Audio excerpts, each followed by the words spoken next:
बड़े बड़े ट्रांजिशंस हो गए हैं। जैसे कि साहित्य पहले वो चीज़ थी जो लिखने वाली थी या छपी थी, प्रकाशित थी। अब दृश्य और श्रव्य भी हो गई, साहित्य हो गया है ना।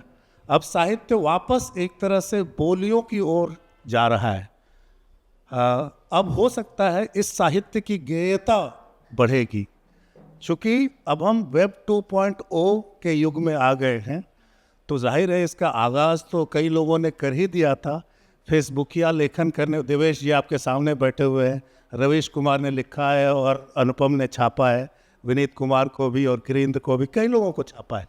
एक ख़ास तरह का लेखन जो उन्हीं के शब्दों में कालजयी नहीं था, यानी जो कि कैनन का हिस्सा नहीं था साहित्य का, लेकिन फिर भी इन्होंने कहा सो व्हाट, हम भी साहित्य लिख रहे हैं, कोई पढ़े चाहे नहीं पढ़े, और पता चलता है हिट्स से, और हिट्स दिखाते थे वो, देखो मेरा साहित्य पढ़ा जा रहा है।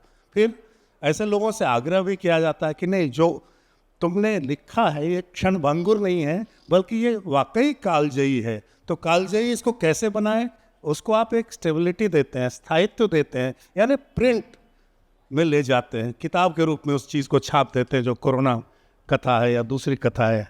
तो मुझे लगता है कि देखिए, टेक्नोलॉजी और ज़बान का जो ये रिश्ता है, ये बड़ा दिलचस्प रिश्ता है और इसके कई मोड़ और पड़ाव हैं। मैं कहना ये चाह रहा हूँ कि टेक्नोलॉजी तो है, इसके हिसाब से चीज़ें बदलती रहेंगी।